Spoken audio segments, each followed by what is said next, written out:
Good morning 10th class. Today we will continue our chapter of geography that leads to agriculture. Now I am going to discuss cropping pattern in India. अब देखो बेटे basically India के अंदर different culture है, different type के लोग रहते हैं. No doubt there are so many diversities in our Indian economy. अब यहाँ पर जो क्रॉपिंग पैटर्न है बेटे बेसिकली कितने टाइप का होता है? There are 3 types of cropping season. हमारे पास यहाँ पर फसलों को बोने के लिए 3 तरह का सीजन होता है. यहाँ पर 3 तरह की फसलें उगाई जाती हैं. फर्स्ट स्टूडेंट हमारी खरीफ, सेकेंड है हमारी राबी की और थर्ड है बच्चों हमारी जायद. देखो बेटे अगर चैप्टर को मैं आपको थ्योरेटिकली रीड कराती that will be create a confusion. मैंने आपको चार्ट के थ्रू इस टॉपिक को क्लियर किया है ताकि आप इसको अच्छे तरीके से समझ भी सकें और आप इसको याद भी कर सकें. फर्स्ट अगर हम बात करते हैं सोइंग पीरियड, खरीफ की फसल को उगाने का बोने का जो समय है वो कौन सा होता है? ऑन सेट ऑफ मॉनसून यानी कि बारिश के समय. आप सबको पता है जब हमारा आपका सीजन स्टार्ट होता है, जैसे फार्मर का सीजन स्टार्ट होता है कब होता है? जून जुलाई में. ठीक है, किसके लिए? खरीफ की फसल के लिए. ऐसे ही हम भी बेसिकली जून जुलाई में कहाँ आते हैं? स्कूल के अंदर आते हैं. ठीक है बच्चों, ऐसे ही अगर हम बात करें हार्वेस्टिंग पीरियड, कब काटा जाता है खरीफ की फसल को? तो बेटे इसको काटा जाता है सितंबर और अक्टूबर में. और कौन कौन सी मेजर क्रॉप्स हैं जो खरीफ की हैं? मेज, पैडी, बाजरा, तूर दाल, मूंग, जूट, ग्राउंडनट, उड़द की दाल, कॉटन एक्सेट्रा. ये सब वो फसलें हैं जो बेसिकली क्या हैं? खरीफ सीजन में जिनको बोया जाता है. यहाँ पर मूंग, जूट, ग्राउंडनट, उड़द और कॉटन जैसी फसलों को उगाया जाता है. अगर हम बात करते हैं यहाँ पर इन फसलों को उगाने के लिए मेजर सोर्स ऑफ इरिगेशन क्या है बच्चों? Rain water. क्योंकि आप सबको पता है जून जुलाई के महीने में क्या होता है? बारिश होती है और बारिश ही यहाँ पर इस तरह की फसलों के लिए क्या है? मेजर सोर्स है ताकि उनको इरिगेट किया जा सके. ओके, अब देखो बेटे एक बार तो जून जुलाई में हो गया, दूसरी बार कब होगा? राबी की फसल इन विंटर. ठीक है ना, जैसे आप लोगों के पेपर होते हैं FA1 FA2 होते हैं ना, पहले जून जुलाई में हो गए, फिर कब होंगे?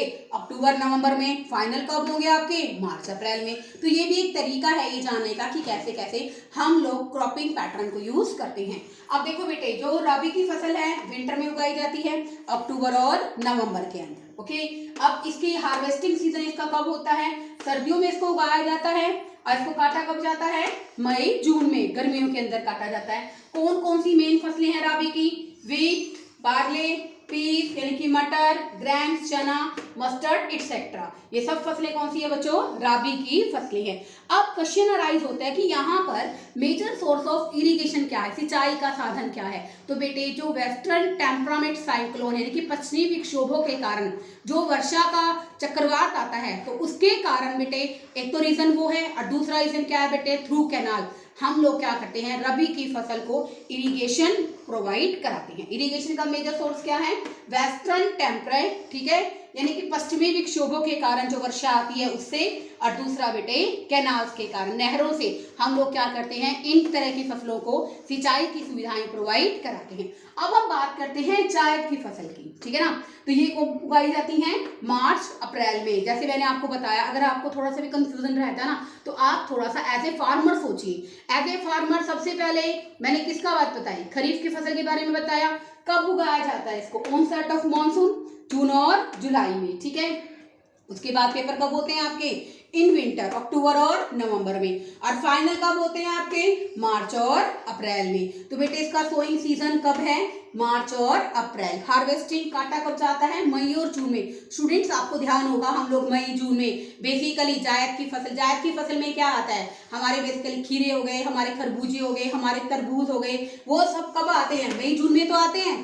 जो अब सीजन चल रहा है, अब अप्रैल चल रहा है, तो मई जून के अंदर इनकी जो कंजम्पशन है मे भी अप्रैल के अंदर भी, क्योंकि कोल्ड स्टोरेज के कारण हम लोग बेसिकली जो इस तरह की चीजें हैं, तरबूज हो गया बेटे, क्यूकम्बर हो गया, खीरे हो गए और खरबूजे हो गए, तो इनको बेटे हम लोग 1-2 महीने आगे पीछे भी ले सकते हैं. तो basically watermelon, muskmelon, cucumber, fodder crops क्या होती हैं बेटे?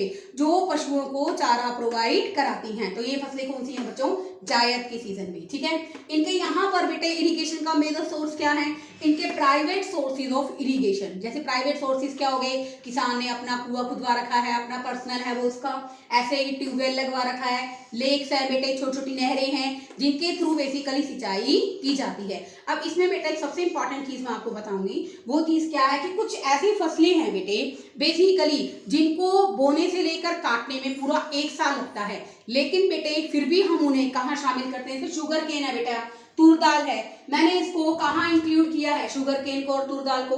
मैंने बेटे इसको तूर दाल ये रहा और शुगर केन यहाँ शायद मैं लिखना भूल गई हूँ, तो बेटे यहीं आएगा हमारा शुगर केन। इसको हम लोग कहाँ शामिल करते हैं, खरीफ के अंदर। क्यों शामिल करते हैं बेटे बेसिकली, देखो बेटे इनको बेसिकली बनने में, तैयार होने में पूरा 1 साल लगता है, लेकिन हम लोग जिस सीजन में इसको बोया जाता है, यानी इसको इसकी सोइंग की जाती है इस फसल की, उसी सीजन में हम इसको क्या करते हैं, इंक्लूड करते हैं। तो बेटे आज का जो हमारा टॉपिक था बहुत इंपॉर्टेंट क्वेश्चन है, इसमें से बेटे बहुत ही छोटे छोटे MCQ 1 वर्ड टाइप क्वेश्चन भी आते हैं। आपको पता भी होनी चाहिए कि खरीफ की फसल कब बोई जाती है, बेसिकली रबी की कब और जायद की कब। In next video we will discuss about important crops which are sown in Haryana, Punjab. Okay, thank you students.